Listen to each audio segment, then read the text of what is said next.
On September 11th, EMT Michael Day rushed to the World Trade Center. That was the most amazingly horrible thing I had ever seen. He returned week after week, breathing in toxic dust. You felt like grit on your teeth. Last year, Michael was diagnosed with prostate cancer. He's enrolled in the World Trade Center Health Program, funded by Congress to pay for ongoing treatment of survivors and first responders for 9/11-related conditions. Those who live near New York City go to participating hospitals, but for more than 23,000 who no longer live in the area, like Michael in Erie, Pennsylvania, the program is administered by a company called LHI. If you had to describe the way this program operates? Haphazardly comes to mind.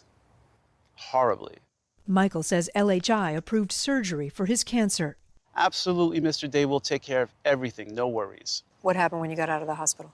It took 48 hours to get pain meds. NBC News spoke with nearly 24 LHI members who described being hounded by collection agencies after bills went unpaid, struggling to get appointments, endlessly waiting on hold, and bounced around on the phone.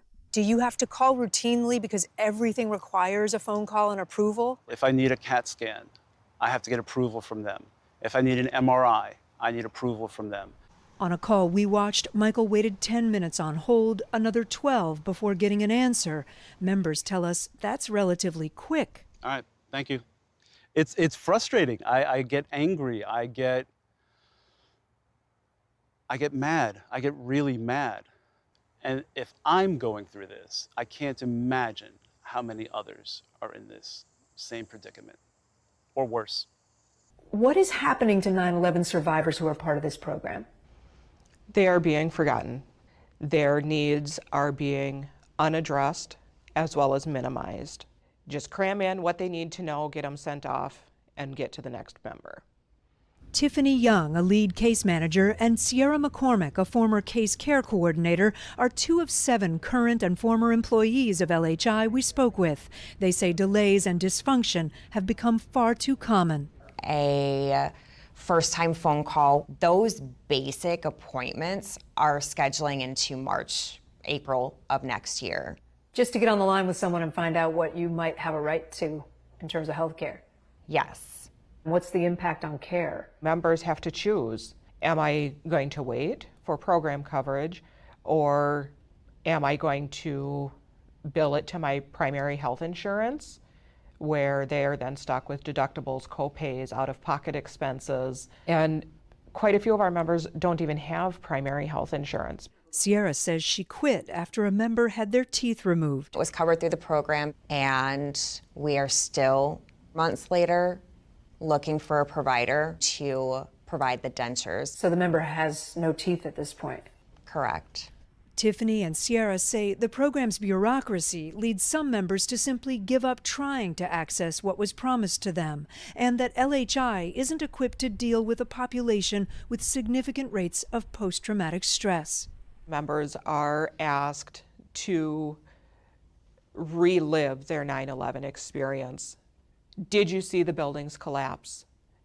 Did you directly witness horror? We are asking our members to return to a place that they have tried now for almost 20 years to avoid. It is triggering and re-traumatizing. Do the people who work for LHI have training and background in mental health? I did not have nearly enough training. For my client, I think it's been an emotional roller coaster interacting with this company. The program that is meant to help this person actually takes up a significant part of our therapy time. Carissa Authir is a clinical psychologist who treats one of the members. Someone who has PTSD, their frustration tolerance might be a lot lower. Because of the things these people have been through, it's going to impact how they can navigate certain things.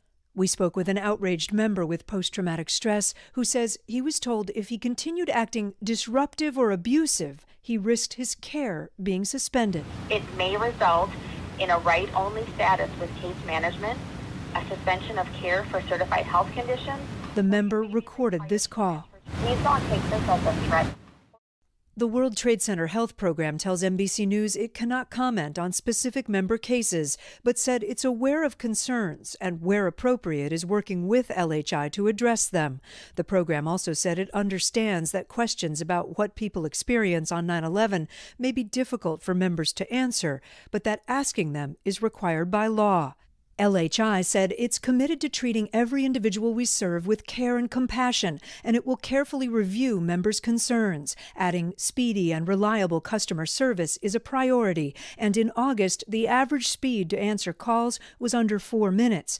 It also said when members are billed for services that should have been covered, the company works to remove any member financial responsibility. People might think, well, this is how our American healthcare system works. I do not remember the last time I had to wait 6 months to address a confirmed diagnosis. I do not know of a time where my provider has said, you know what, I can't continue to see me because I haven't been paid in the last 6 months. Back in Erie, doctors just discovered a cancerous tumor in Michael's jaw. He'll be asking for more help from LHI. I think it's funny. They end every phone call with, "Thank you for what you did." I don't need their thanks. I was doing my job. I want them to do their job. 20 years after that horrible day, LHI's multi-million-dollar contract to serve those who served a nation is up for renewal by the federal government.